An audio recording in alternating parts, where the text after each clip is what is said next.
In the shadow of scientific ambition, humanity's desire to conquer death has birthed horrors beyond comprehension. Mary Shelley's Frankenstein warned of the perils of playing God, yet the urge persists. This tale, set in the desolate moors of northern England in 2025, follows Dr. Eliza Varnum, a brilliant but haunted geneticist obsessed with reviving the dead. Her secluded laboratory, a decaying manor surrounded by fog-choked hills, becomes the stage for a chilling descent into madness. As Eliza's creation, a patchwork of stolen flesh and forbidden science, awakens, it unravels a nightmare of betrayal, isolation, and unrelenting dread. This is a story of hubris, where the line between creator and monster blurs, and the cost of defying nature is paid in blood.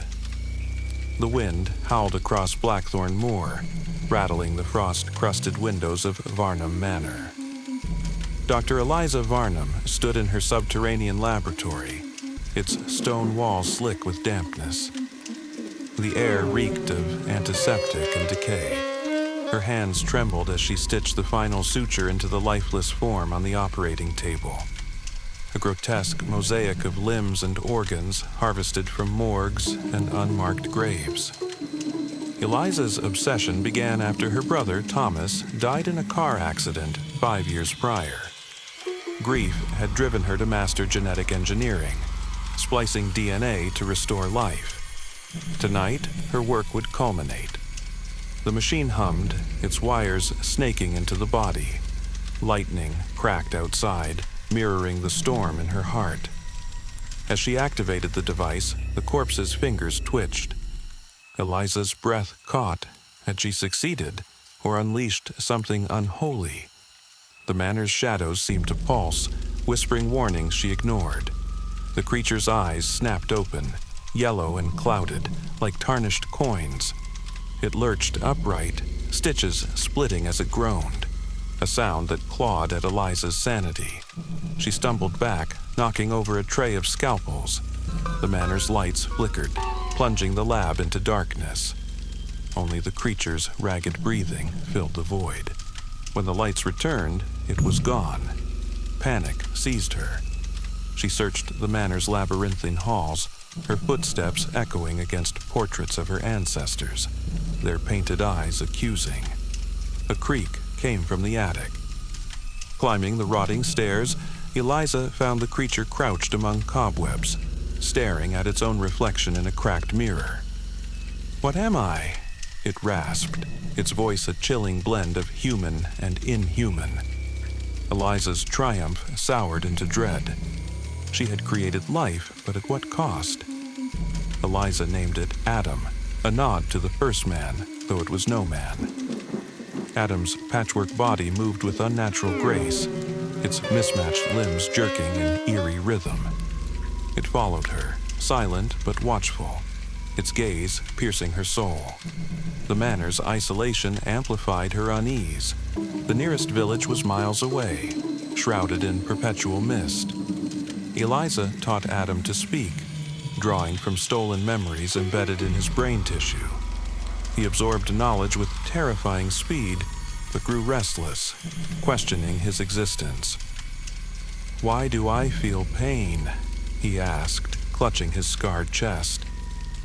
Eliza lied, claiming it was temporary. At night, she heard him roaming the manor, muttering in voices not his own, fragments of the dead whose parts composed him. The moor's winds carried faint screams, or so she thought. Her dreams filled with visions of Adam tearing her apart, stitch by stitch. Rumors reached the village of Blackthorn.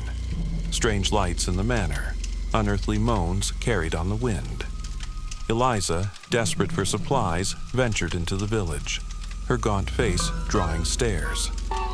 The locals, steeped in folklore, whispered of curses tied to the Varnum family. An old woman, Agnes, grabbed Eliza's arm, her eyes wild. "You've woken the Moor's wrath," she hissed. Eliza dismissed it, but unease gnawed at her. Returning home, she found Adam staring through a window at the distant village, his expression unreadable. "They fear me," he said, his voice laced with sorrow. Or was it rage? That night, a sheep was found slaughtered on the moor, its body arranged in a grotesque spiral. The villagers blamed a beast. Eliza's heart pounded as she locked the manor's doors, wondering if the beast was already inside. Adam's questions grew darker. "Who were they, the ones you took to make me?" he demanded, his voice trembling with anguish. Eliza deflected, but his anger flared. He smashed a table, his strength terrifying. The manor felt alive with malice, its walls creaking as if echoing Adam's torment. Eliza's experiments faltered. Her notes were smeared with blood she couldn't explain. She found Adam in the library, poring over her journals, his eyes blazing. "You stole their lives for me," he accused. Guilt choked her. She had robbed graves, bribed coroners, all for her brother's memory. Now, Adam's existence mocked her. That night, she woke to footsteps circling her bed. A shadow loomed, then vanished. The manor's air grew thick, as if the dead within Adam were stirring, demanding release. The village organized a hunt, led by a grizzled farmer, Jonah, who swore he'd seen a monster on the moor. Torches bobbed in the fog as they approached the manor. Eliza barred the doors, but Adam was missing. She found him in the cellar, cradling a scalpel, his face twisted with despair. "They'll kill me," he whispered. Eliza's heart wavered. Creator or captor, she couldn't let him die. As the mob pounded on the doors, she led Adam through a hidden tunnel beneath the manor. The damp walls pulsed with an unnatural hum, and Eliza swore she saw faces in the stone, those she'd desecrated. Emerging onto the moor, they hid in a cave. Adam's breathing grew erratic, his body trembling as if rejecting its own existence. The hunter's cries echoed closer. In the cave, Adam turned on Eliza. "You made me to suffer," he snarled, his hands closing around her throat. She gasped, pleading, but his grip tightened. Lightning illuminated his face, grief, rage, and something inhuman. Then he released her, collapsing in anguish. "I hear them," he sobbed, clutching his head. "The dead inside me." Eliza realized the truth. The souls of those she'd harvested lingered in Adam, a chorus of torment. She promised to free him, lying to buy time. But Adam's trust was gone. As the hunter's torches neared, he fled into the moor, his silhouette swallowed by fog. Eliza stumbled back to the manor, finding her lab ransacked, her research burned. The villagers blamed her, calling her a witch. Alone, she felt the manor's walls watching, waiting. Eliza scoured the moor for Adam, driven by guilt and fear. The landscape seemed alive, roots twisting like veins, fog whispering her name. She found him in an abandoned church, its stained glass shattered, depicting a fallen angel. Adam knelt before the altar, his body unraveling, stitches bursting, flesh sloughing off. "I'm their prison," he rasped, voices of the dead spilling from his mouth. Eliza tried to comfort him, but he recoiled. "You're the monster," he said. The words broke her.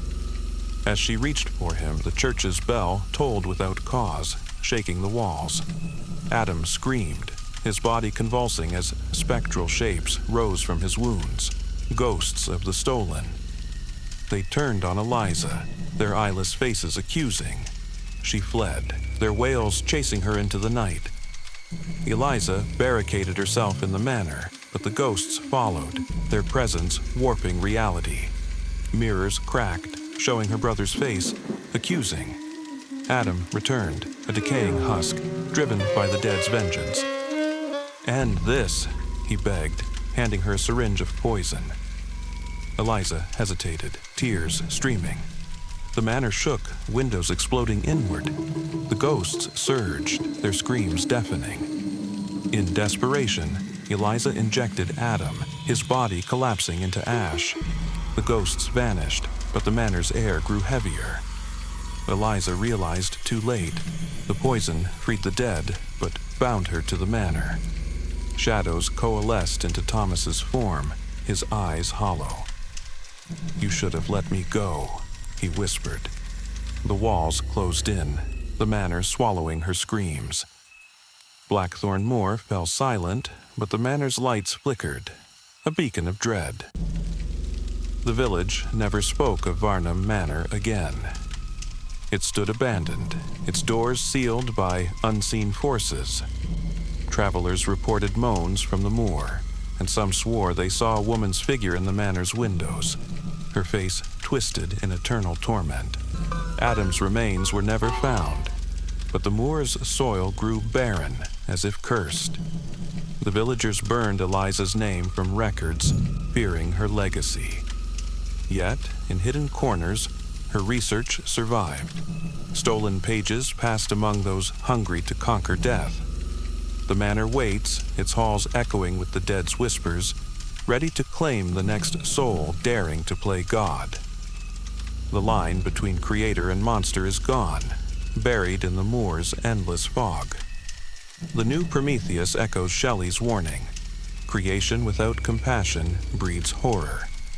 Eliza's quest to defy death birthed Adam, a tragic monster, and unleashed the wrath of the desecrated. The manor, a symbol of hubris, stands as a tomb for her ambition. This tale reminds us that some boundaries between life and death, creator and creation, are not meant to be crossed. The moor keeps its secrets, but the wind still carries Eliza's screams, a chilling testament to the price of playing God.